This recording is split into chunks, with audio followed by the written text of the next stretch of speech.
এই সোনা দানা আর প্রাচুর্যই আমার শক্তি। আমার ভাতিজা কি মনে করে কিয়ামতের দিন এসব কোনো কাজে আসবে না? হাহ, সে জানে না আমি কে। মক্কার এই অলিগলি আমার ইশারায় চলে। কুরাইশদের এই আভিজাত্য আর ক্ষমতা ধ্বংস করার সাধ্য কারণেই। এই ঘটনাটি সেই সময়ের যখন রক্তের সম্পর্ক সত্যের সামনে তুচ্ছ হয়ে গিয়েছিল। সর্দার, ওই দেখুন আপনার ভাতিজা। সে চায় আমরা আমাদের বাপ দাদার ধর্ম ছেড়ে তার প্রভুর ইবাদত করি, বংশের ঐতিহ্য বিসর্জন দিয়ে তার পেছনে ছুটবো। এটা কখনোই হতে দেব না। যখন এক চাচা তার আপন ভাতিজার সবচেয়ে বড় শত্রু হয়ে দাঁড়িয়েছিল। আমার ভাতিজা কি বলে? কিয়ামতের দিন নাকি ধন সম্পদ কোনো কাজে আসবে না। সে জানে না আমি কে। আরবের সবচেয়ে সম্মানিত পরিবারের এক ব্যক্তি আল্লাহর রসুলের বিরুদ্ধে এমন এক অভিশাপ দিয়েছিল যে তার জবাবে স্বয়ং আল্লাহ রাব্বুল আলামিন আকাশ থেকে এমন এক সূরা নাজিল করলেন, যা শুধু একটি জবাবই ছিল না, বরং ছিল একটি জীবন্ত ভবিষ্যৎবাণী। ধ্বংস হও তুমি। এই জন্যই কি আমাদের এখানে ডেকেছো? আর এর জবাবে আল্লাহ তাআলা নাজিল করলেন সূরা লাহাব। تبت يدا أبي لهب وتب।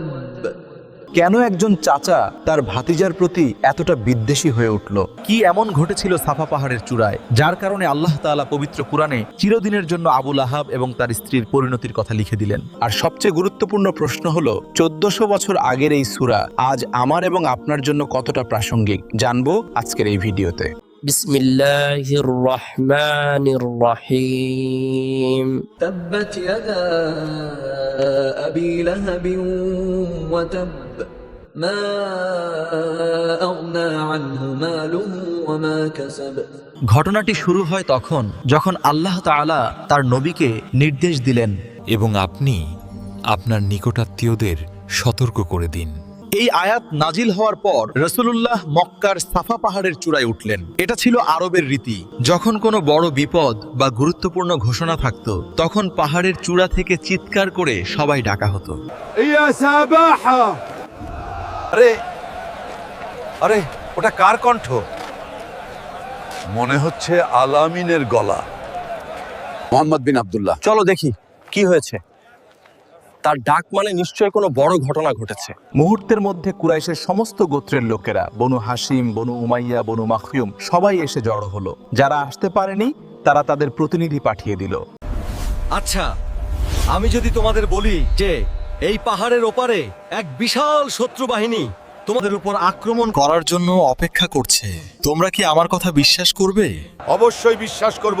আমরা তো আপনাকে কখনো মিথ্যা বলতে দেখিনি।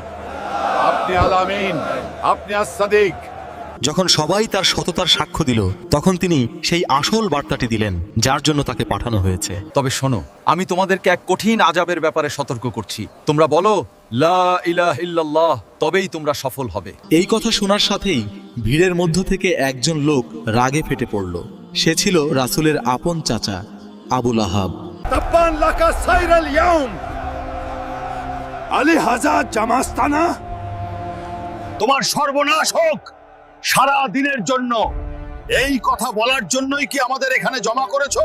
এই ঘটনার পরই জিব্রাইল আল্লাহর পক্ষ থেকে সরাসরি জবাব নিয়ে হাজির হলেন। আকাশ থেকে নাজিল হলো সূরা লাহাব। চলুন এবার সূরাটিকে একটু গভীরভাবে বোঝার চেষ্টা করি, ঠিক যেমনটি আল্লাহ আমাদের বোঝাতে চেয়েছেন। تبت يدا أبي لهب وتب। আবু লাহাবের দুটি হাত ধ্বংস হোক এবং সে নিজেও ধ্বংস হোক। এখানে লক্ষ্য করুন, আল্লাহ শুধু বলেননি আবু লাহাব ধ্বংস হোক, তিনি বলেছেন আবু লাহাবের দুটি হাত ধ্বংস হোক। এর মানে কি?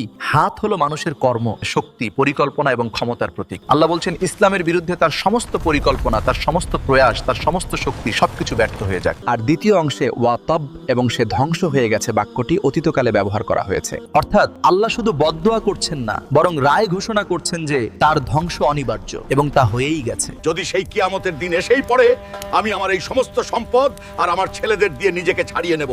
কোনো শক্তি আমাকে স্পর্শ করতে পারবে না। তার এই অহংকারের জবাব আল্লাহ পরের আয়াতেই দিচ্ছেন।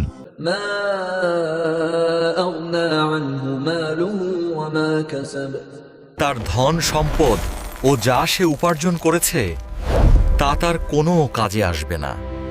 سيصلى نارا ذات لهب অচিরেই সে প্রবেশ করবে লেলিহান অগ্নিতে। দেখুন কুরআনের সৌন্দর্য। আবুল আহাবের নামের অর্থ হলো অগ্নিশিখার পিতা, আর আল্লাহ বলছেন তাকে এমন এক আগুনে নিক্ষেপ করা হবে যার মধ্যেও রয়েছে লাহাব বা লেলিহান শিখা। নামের সাথে তার পরিণতির কি আশ্চর্য মিল।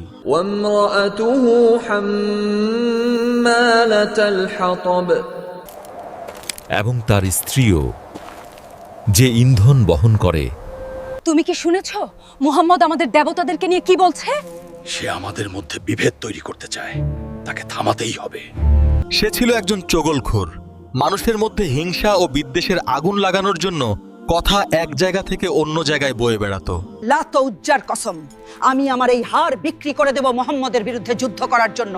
আমার সমস্ত সম্পদ তার বিরুদ্ধে কাজে লাগবে। في جيدها حبل من مسد তার গলায় থাকবে খেজুর আঁশের পাকানো রশি। কিন্তু এখন প্রশ্ন হলো, আবুল আহাব তো 1400 বছর আগেই মারা গেছে, উম্মে জামিলও শেষ, তাহলে এই সূরাটি আজও কুরআনে কেন আছে? আমার এবং আপনার জন্য এখানে কি শিক্ষা রয়েছে? সম্পর্ক নয়, ঈমানই মূল।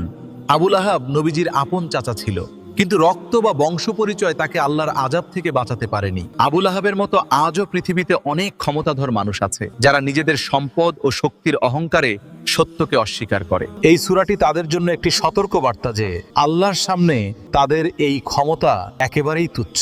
সূরাটি একটি ভবিষ্যৎবাণী ছিল এবং তা অক্ষরে অক্ষরে সত্য হয়েছিল। বদরের যুদ্ধের পর আবুল আহাব একটি ভয়ঙ্কর রোগে আক্রান্ত হয়ে মৃত্যুবরণ করে এবং এতটাই দুর্গন্ধ ছড়ায় যে তার সন্তানেরাও তার কাছে ঘেঁষেনি। লাঠি দিয়ে তার লাশ গর্তে ফেলে মাটি চাপা দেওয়া হয়। এই ঘটনাটি বিশ্বাসীদের জন্য একটি সান্ত্বনা যে ইসলামের শত্রুরা যতই শক্তিশালী হোক না কেন, তাদের পরিণতি এরকমই হবে। যারা অন্যায় কাজে সরাসরি অংশ না নিলেও সমর্থন করে বা সাহায্য করে, তারাও আল্লাহর কাছে সমান অপরাধী এবং তাদের জন্য কঠিন শাস্তি অপেক্ষা করছে। আশা করি আপনারা বুঝতে পেরেছেন, সূরা লাহাব শুধু একটি ঐতিহাসিক ঘটনা নয়, বরং সূরা লাহাব প্রতিটি যুগের জন্য এক জীবন্ত বার্তা। আমরা প্রায়ই ছোটখাটো বিষয় নিয়ে নিজেদের মধ্যে বিভেদে জড়িয়ে পড়ি, কিন্তু ভুলে যাই যে মিডিয়া এবং প্রযুক্তির শক্তি ব্যবহার করে আমরা ইসলামের সঠিক বার্তা লক্ষ লক্ষ মানুষের কাছে পৌঁছে দিতে পারি। মনে রাখবেন, আমরা আখিরাতের নির্মাতা এবং এই দুনিয়াই হলো সেই নির্মাণের জায়গা। জাযাকাল্লাহু খাইরান। আসসালামু আলাইকুম।